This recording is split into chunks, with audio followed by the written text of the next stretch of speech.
बारामतीची ओळख सांगितली तर अजित पवार यांचं नाव आल्याशिवाय, नाव घेतल्याशिवाय बारामती अपुरी असं नक्कीच म्हणावं लागेल. गेली अनेक दशकं अजितदादांनी बारामतीचं लोकप्रतिनिधी म्हणून काम केलेलं आहे. राज्यासाठी देखील मोलाचा असा अजितदादांचा वाटा राहिला. आर्थिक शिस्त आणि कमालीची स्वच्छता राखणारे अजितदादा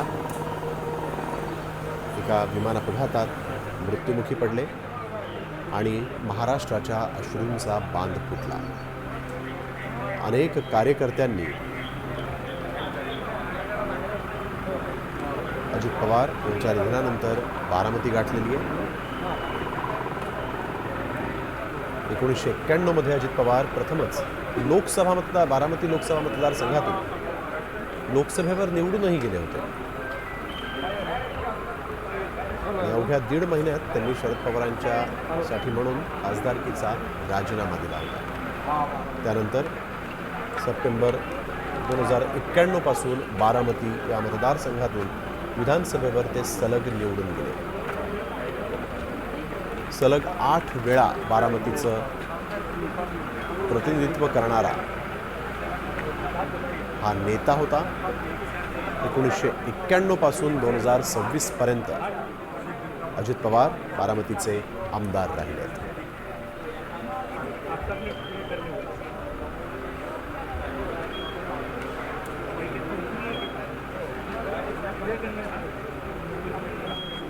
सलग 8 वेळा अजित पवार यांनी बारामतीमध्ये जोरदार मताधिक्य घेत लोकप्रतिनिधी म्हणून काम केलंय. राज्यमंत्री, मंत्री, उपमुख्यमंत्री अशी अजित पवारांची कारकीर्द राहिली. सकाळी 6 वाजल्यापासून कार्यक्रम, बैठका, पाहणी दौरे सुरू करणारे अजित पवार एका जागेवर बसून तातडीनं निर्णय घेणारे निर्णयक्षम नेते अजित पवार. कुठलाच विषय फार चघळत ठेवायचा नाही असा दंडक असणारे अजित पवार. अर्ज विनंत्या घेऊन गेलेल्या लोकांचा ताबडतोब निर्णय घेणारे अजित पवार आज मात्र आपल्या सगळ्यांना सोडून निघून गेलेले आहेत. प्रशासनावर कमालीची पकड असणारा असा हा नेता पुन्हा होणे नाही असंच आज बोललं जात आहे. 1991 पासून 2026 पर्यंत आपण बघतोय महाराष्ट्राच्या राजकारणामध्ये अजित पवार यांचा मोलाचा सहभाग राहिला.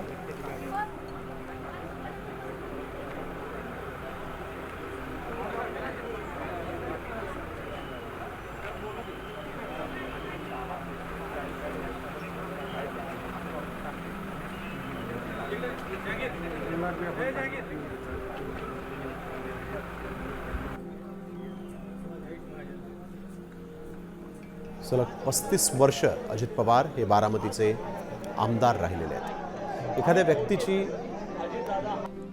सरकारी नोकरीतली सर्व्हिस असते 30 वर्ष. अजित पवार यांनी देखील बारामतीची सेवा सलग 35 वर्ष आमदार म्हणून केलेली आहे. बारामतीमध्ये जो काही कायापालट झाला त्यामध्ये अजित पवार यांचं नाव हे अग्रभागी येईल असं म्हटलं तरी चुकीचं ठरणार नाही.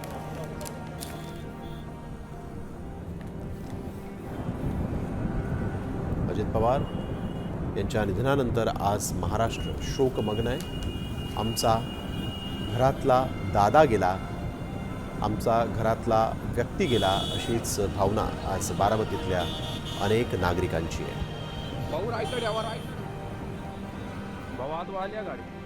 एक उमदा नेता, कणखर नेतृत्व हरपलं आणि राजकारणात एक मोठी पोकळी करून गेलं असं दिसतंय.